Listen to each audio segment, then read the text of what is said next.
तो भाई साहब फ्रेश हो लिया है और मथुरा स्टेशन से बाहर निकलने की तैयारी में है हम। ठीक है, अब पहले पता करता हूँ कि यहाँ से बाहर निकलने का है कहाँ से रास्ता। बाहर निकलने का यहाँ से है क्या?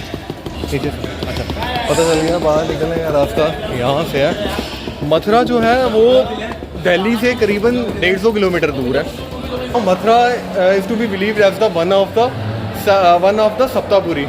सप्तापुरी वो 7 शहर है जो हिंदुओं के लिए बड़े ज़्यादा पवित्र हैं, और उसमें मथुरा को इसके साथ साथ मोक्षदायिनी तीर्थ भी कहा जाता है। ऐसा माना जाता है कि जो मथुरा का तीर्थ कर लेगा उसे मोक्ष की प्राप्ति हो जाएगी।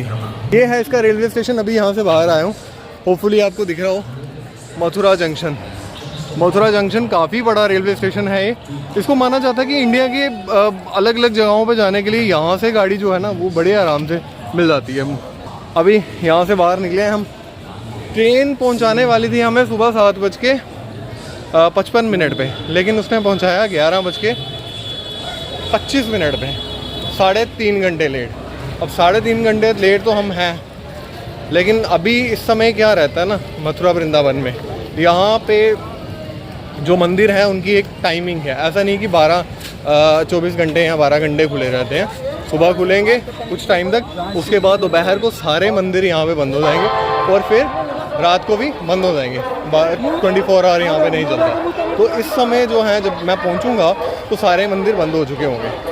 मथुरा में विशेष जो घूमने वाले तीर्थ स्थान है ना, जब मैं पिछली बार ही आया था मुझे कुछ भी नहीं पता था मैंने क्या करना है, कहाँ जाना है। यहाँ पे घूमने वाले जो मेन तीर्थ स्थान है वो है सबसे पहले एक कृष्ण जन्मस्थली, उसके बाद नंबर 2 है द्वारिकाधीश टेम्पल है, विश्राम घाट है। हम सभी जगह जाएंगे। फिलहाल जैसे ही हम यहाँ से स्टेशन से बाहर निकलते हैं तो आप देखोगे यहाँ पे ऑटो लगे रहते हैं। ये सारे ऑटो आपसे 20 रुपये लेंगे शेयरिंग में और आपको जन्मस्थली पहुँचा देंगे। वहाँ से ऑटो मिल जाता है, वो आपको द्वारिकाधीश मंदिर भी पहुँचा देता है। वहाँ से 30 रुपये दो तो वो आपको वृंदावन छोड़ देते हैं। ठीक है, तो ये यहाँ पे बैटरी रिक्शा जो है वो उसकी कनेक्टिविटी काफ़ी ज़्यादा है। उस चीज़ कोई दिक्कत लेने की ज़रूरत नहीं है आपको। जैसे आप बाहर निकलो और ऑटो करो।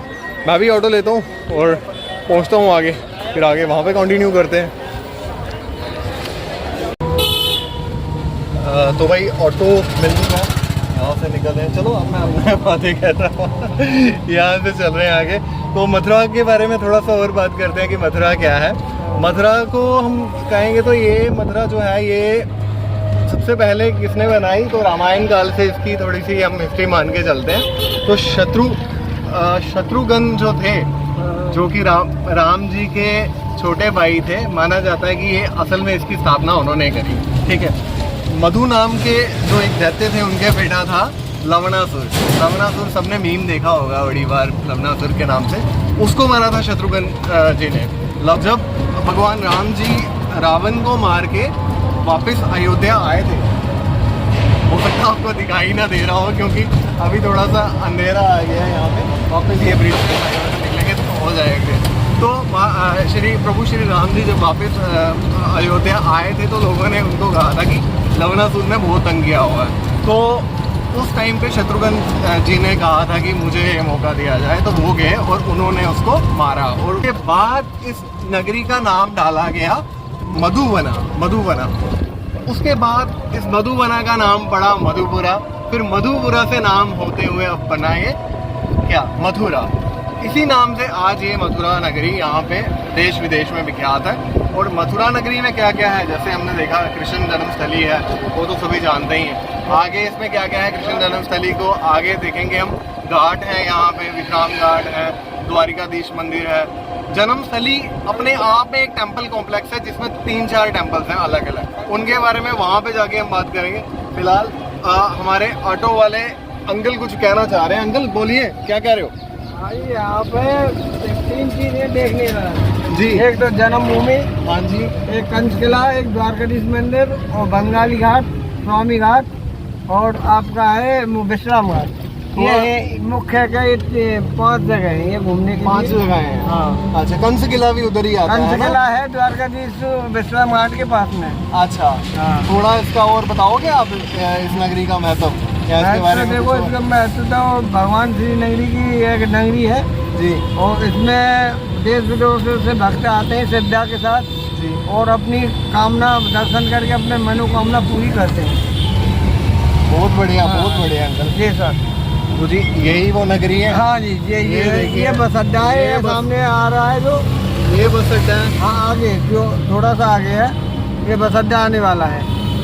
उसके बाद में कृष्ण जन्मभूमि आएगी। ये पास में ही बस अड्डा है जी, आने वाला है। अंकल ने बताया अभी हमें कि सामने बस अड्डा, पहले रेलवे आता है इधर से, अगर ट्रेन से आए पहले रेलवे स्टेशन, उसके बाद में बनना है वो न्यू बस अड्डा। न्यू बस अड्डा, हाँ, और ये- उसके बाद आती है जन्म कृष्ण जन्मस्थली। जन्मभूमि। मैं खुश नसीब हूँ जो भगवान ने मुझे दूसरी बार बुलाया। इससे पहले मई में आया था, कभी भी अकेले आया था, मुझे नहीं लगता था कि मैं इतनी जल्दी आ पाऊंगा। आपकी मनोकामना भगवान श्री कृष्ण जी जरूर पूरी करेंगे। जरूर पूरी करेंगे। जो इस श्रद्धा के साथ आप आए हैं, बिल्कुल जरूर श्रद्धा के साथ आपकी मनोकामना पूरी होंगी। आपके बच्चे खुशहाल, परिवार, माता पिता और जो पूजनीय है वो सबसे बड़े भगवान है हमारे। राधे राधे। राधे राधे। तो भाई हम अभी जा रहे थे द्वारिकाधीश मंदिर की तरफ, नहीं हम जा रहे थे जन्मस्थली की तरफ, लेकिन जन्मस्थली में पहुंच ना पाए क्योंकि अभी टाइम है 1 बजे से लेके 4 बजे तक मंदिर यहाँ पे सारे बंद होंगे। तो फिर सोचा कि रास्ते में उतरते हैं, और रास्ते में उतरते के क्या करते हैं, यहाँ पे बड़ा फेमस है जी एक रूपा कचौरी वाला। सोचा उसके पास चलते हैं, पहले कचौरी खाते हैं, देखते हैं कैसी कचौरी बनाता है। वो बड़ा फेमस है, कुछ है भी उसके पास या सिर्फ बातें ही कर रहा है। रास्ते में अंकल ने उतारा तो ये देखो मथुरा शहर हमारा, ये है जी मथुरा नगरी, सुंदर है। आगे देखते हैं मिलती है हमें रूपा की कचौरी या नहीं। तो जी ये पहुंच चुके हैं हम होली गेट। होली गेट नाम से जगह है यहाँ पे, यहाँ पहुंच चुके हैं। यहाँ अगर आप देखो कि यहीं से जो है ये देखो जमुना ब्रिज का है और द्वारिकाधीश का भी यहाँ से रास्ता जाता है। होलिका गेट के अंदर चलते हैं हम, अंदर की तरफ। सॉरी तो इस तरफ हम क्या करते हैं, चलते हैं होलिका गेट के अंदर और देखते हैं हमें खाने के लिए क्या मिलता है। मिलेगा क्या, एक्चुअली हम YouTube पे मैं भी बड़ी सारी रील्स और वो शॉर्ट्स देख के आया हूँ कि यहाँ पे कोई फेमस है जी रूपा कचौरी वाला। तो चलते हैं उसी की कचौरी खाते हैं, ट्राई करते हैं कैसी बनाता है। तो भाई फाइनली हमें मिली है रूपा कचौरी वाले की दुकान। मैं बताता हूँ कहाँ पे है। आपको होली गेट से आए अंदर करीब 400-500 मीटर है और ये है दुकान। लेकिन मेरी किस्मत थोड़ी ख़राब थी कि अंकल जी चले गए हैं घर में। मुझे पता नहीं था यहाँ की टाइमिंग होती है 9:30 से 12। उसके बाद यहाँ पे अभी ये समेटा जा रहा है सब कुछ। अंकल जी के बेटे हैं, शुभम जी नाम बताया, शुभम जी आए यहाँ पे। शुभम जी ने हमें कचौरी खिलाई है, कसम से ज़बरदस्त कचौरी थी। जो रील देखते हैं ना वो बिल्कुल सच्चा रील, उसमें कोई दो राय नहीं है। पैसा मत मिली नहीं आपको दमालू वाली? दमालू नहीं मिले मुझे, और मुझे बड़ा कुछ नहीं मिला। मैंने बड़ा कुछ सोचा था खाने के लिए लेकिन नहीं मिला। मैंने ढोकला सोचा था खाने के लिए, नहीं मिला। मैंने पोहा सोचा था खाने के लिए, नहीं मिला। मैंने जलेबी सोची थी खाने के लिए, वो देखो खाली हो चुके हैं। क्योंकि मुझे ये नहीं पता था और किसी भी रील में ये नहीं बताया गया था कि भाई आना है खाना है अच्छा मिलेगा, लेकिन मिलेगा मैक्सिमम 12 बजे तक। तब तक यहाँ पे सब खत्म हो जाता है। तो अगली बार जब भी आओ तो टाइमिंग जो है ना उसका देखो, तो ज़रूर आओ, कोशिश करो 12 बजे से पहले आने की। शिवम जी और कुछ बोलोगे? अंकल तो है नहीं, अंकल जी का तो सभी जानते हैं, अंकल जी का तो सभी सुनते हैं। ठीक है, आलू की पतली लगी है, सूखी खत्म है। अंकल जी तो फेमस है, अंकल जी तो हर रील पे वायरल हैं। तो शिवम जी आप बताओगे कुछ? क्या कल आप आइए। नहीं आप बताइए क्या क्या मिलता है आपके पास? आइए वही बताएंगे आपको सब। अच्छा आप नहीं बताओ। कचौड़ी, जलेबी, फाफड़ा, ढोकला, पोहा, दाल पूरी, सादा पूरी। देख लो जी कितनी आइटम है इनके पास। आपको नाम भी सोच के लेने पड़ते हैं, बहुत सारी आइटम सर। आओ लेकिन टाइमिंग का याद रखना। और यहाँ पे आपको रूपा कचौरी लिखा रहेगा, यहाँ लिखा रहेगा दुकान का श्री गुरु कृपा बाल भोग। यहाँ पे उसके नीचे लिखा है रूपा कचौड़ी। तो आप ऐसे देखिए, ये देखिए अब कल की तैयारी शुरू हो चुकी है। अब आगे हम चलते हैं। थैंक यू चलो, राधे राधे। आगे हम चलते हैं कंस किला की तरफ। यहाँ पे जैसे मैंने पहले कहा था मैक्सिमम मंदिर जो हैं वो बंद रहते हैं। मैक्सिमम मंदिर जो है टाइमिंग है 4 बजे तक बंद रहेंगे। अब 4 बजे तक हम क्या करेंगे? 4 बजे तक हम चलते हैं कंस किला में। कंस किला को एक्सप्लोर करते हैं, देखते हैं वहाँ पे क्या है, बाकी मंदिर फिर आगे देखते हैं। तब तक राधे राधे। तो भाई ये आ रहा है रास्ता कंस किला का, और चढ़ाई है यार अच्छी खासी। बड़ी ज़्यादा तो नहीं होगी शायद, लेकिन जितनी भी है। और बात यह है कि आगे हैं बंदर। मैंने सुना है बड़ी जगह पे ना, मैंने सुना भी है और न्यूज़ में भी देखा है कि ये ना फ़ोन को देख के झपट्टा मारते हैं। और पता नहीं मेरा फ़ोन सुरक्षित रह पाता इनसे या नहीं। रिस्क तो ले लिया मैंने, जेब में रखूँगा तो शूट कैसे करूँगा, इसलिए बाहर निकाल के ही चल रहा हूँ। जो होगा देखा जाएगा।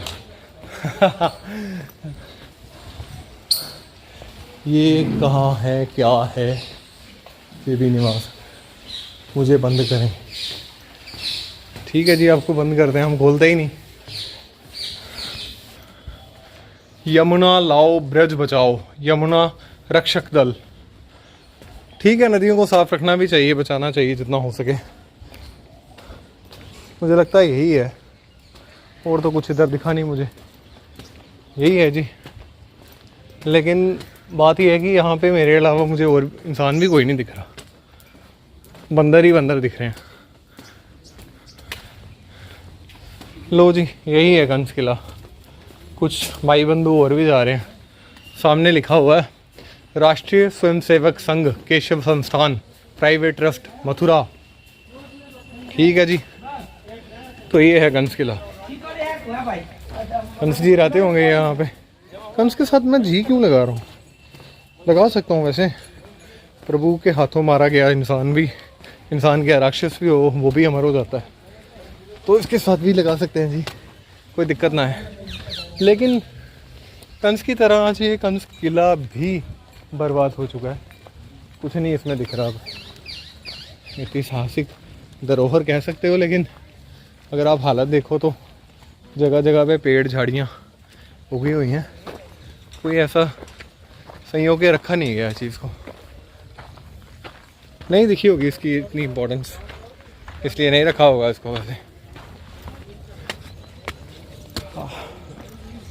तो ये है जी कंस किला। बहुत बड़ा नहीं है, ये तो छोटा सा है।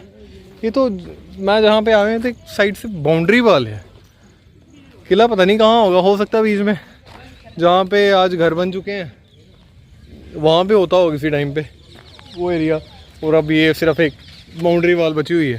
भाई कंस किला चाहे रूइंड है, कुछ देखने लायक है नहीं यहाँ पे, सिर्फ बाउंड्री वाल ही बची हुई है। लेकिन एक चीज़ जो यहाँ से आपको देखने को मिलेगी ना शानदार, वो मैं बताता हूँ आपको अभी। ये देखो, ये देखो, नीचे यमुना बह रही है और पूरे शहर का बड़ा ही खूबसूरत व्यू यहाँ से दिखता है। ये देखो, रुको, ये देखो जी, ये है कंस किला की जो थोड़ी सी चढ़ाई है उसको चढ़ने का फ़ायदा कि शहर का पूरा व्यू जो है ना बड़ा खूबसूरत दिख रहा है। यमुना काफ़ी खूबसूरत है, वाकई खूबसूरत है, यहाँ से और खूबसूरत दिख रही है। हाइट से ऊपर से ऐसे भी चीज़ें बेहतर ही दिखती हैं। ये देखो, ये पुराने पुराने मंदिर हैं शायद, तो वो भी अगर आपको शायद दिख पा रहे होंगे, बहुत सारे मंदिर हैं यहाँ पे। मथुरा और वृंदावन, इनको ना दोनों को ट्विन सिटी भी कहा जाता है। दोनों आपस में करीबन 10 से 15 किलोमीटर की दूरी पे ही हैं, 10-15 किलोमीटर की दूरी पे ही हैं। ट्विन सिटी कहा जाता है इनको। दोनों का बड़ा ही महत्व है। मथुरा वो जगह है जहाँ पे श्री कृष्ण जी का जन्म हुआ था, और यहीं पे उन्होंने क्या किया था, इसी मथुरा में उन्होंने कंस का वध किया था। कंस किला तो यार इतना ही है, और कुछ इधर मुझे दिख नहीं रहा देखने लायक कि कुछ मैं कहूँ कि और बड़ा ख़ास है कुछ। ये है बस, हाँ ये है कि शहर का नज़ारा यहाँ से थोड़ा अच्छे से दिख जाता है। देख लो आप, नीचे तो झाड़ियाँ ही हैं यार। ये देख लो जहाँ पे मैं चल रहा हूँ, ये हालत है यहाँ पे। पता नहीं बीच में गिर ना जाऊँ कहीं, गहराई सी दिख रही है मुझे। ये है भाई, शहर दिख जाता है। यही है कंस किला सारे का सारा यहाँ पे। तो चलते हैं अब यहाँ से फिर, और तो कुछ रहा नहीं यहाँ देखने लायक। यही है, वहाँ से शुरू हुए थे, पूरे का पूरा घूमा, नीचे यमुना देखी, यहाँ पे शहर देखा, अब वापस मुझे देखो। इसके बाद चलते हैं हम मंदिर तो खुलेंगे 4 बजे, फिर द्वारिकाधीश जी के दर्शन करेंगे। फिर उसके बाद देखते हैं, पहले विश्राम घाट जाएं या वहाँ पे जन्मस्थली में। आज मथुरा तो एक्सप्लोर करेंगे ही पूरा। चलो मिलते हैं। तो भाई कंस किला से हम हो आए हैं। अब कुछ ऐसा तो दिखा नहीं मुझे वहाँ पे कि बड़ा ही कोई ऐसा चीज़ थी देखने वाली। दीवारें थी बस साइड पे बची हुई बाउंड्री की थोड़ी सी, बाकी बीच में घास फूस ही लगी थी। धूप तेज़ हो गई है इसीलिए ये डाली है शेड्स। तो बाकी देखा है, अब और कोई हमारे पास ऑप्शन भी नहीं था, टाइम भी था, पास करना था, कहीं ना कहीं कुछ निकाल दे देखे या कुछ ना कुछ तो यूटिलाइज़ किया, क्योंकि मंदिर सारे बंद हैं, 4 बजे के बाद खुलेंगे। अब फ़िलहाल सोच रहा हूँ कि विश्राम घाट की तरफ देखता हूँ, क्योंकि अभी भी मैं वहाँ से होके आया हूँ, अभी भी 2:15 हुए हैं। मेरे पास कितने 1.25 घंटे अभी भी बाकी हैं। तो उन 1.25 घंटों में मैं यही करता हूँ कि विश्राम स्थली में जाता हूँ, वहाँ पे देखता हूँ कैसा दिखता है, क्या दिखता है। और मन किया तो शायद बोट राइड लूँगा, नहीं तो इतना मन है नहीं मेरा बोट राइड का। बड़ी बोट राइड ली है बचपन से लेके अभी तक। फ़िलहाल कचौरी खाई थी मैंने, 2 कचौरी खाई थी, फाफड़ा खाया था, लेकिन उस कचौरी और फाफड़ा से मेरा कुछ नहीं बना। मेरे को अभी भी बहुत तेज़ भूख लगी है, क्योंकि मैंने सुबह से कुछ खाया ही नहीं था। और वो ऊपर से वो जो आयुर्वेदिक झोल सा बनाया है उन्होंने, उसमें हींग भर के है और काले मिर्च, जो भी था उसने जो खाया वो साथ में ही बचा दिया।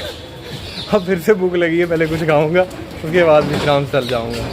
तो देखते हैं। तो भाई यहाँ चलते हुए हमें एक गचक दिखी है। गचक थोड़ी सी अलग तरह की है। इस तरह की गचक देखी है कि कभी अपने जम्मू में या कहीं और में भी? बाहर वालों ने देखी होगी, जम्मू वालों ने तो ना देखी होगी। ये ऐसे लग रहा है जैसे वो नहीं होते लैम्प्स होते हैं ना, जिनके ऊपर बल्ब लगाए होते हैं उनके बीच में, उस तरह के लग रहे हैं मेरे को। उस तरह की बनाई हुई है। 2 तरह की है गचक ये, दोनों मीठी है। हालांकि मुझे लगा था शायद नमकीन आइटम है, लेकिन ये दोनों मीठी हैं। ये देखो दोनों बढ़िया से हैं।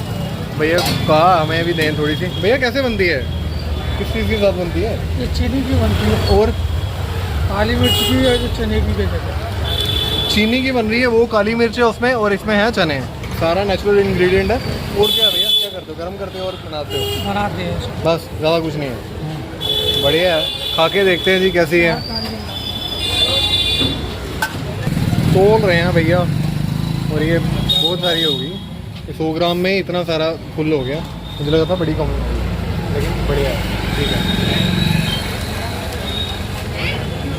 और भैया ने निकाल भी ली, फिर भी ज़्यादा है। अब इसमें से थोड़ी सी हम करते हैं टेस्ट। ये किया काली मिर्च वाली टी है। जुकाम खांसी सब दूर हो जाता है। जुकाम खांसी अगर आपको है तो ये दूर हो जाएगा। और भैया दूसरी वाली कौन सी है? दूसरी वाली चने की है। चने की है, दोनों ठीक है, मीठी है। गजक है, मीठी होगी, बढ़िया है। भैया क्या नाम है आपका? दिनेश। हाँ जी, दिनेश। दिनेश जी हैं। भाई इधर आओ मथुरा में, दिनेश जी से गजक ज़रूर खाओ।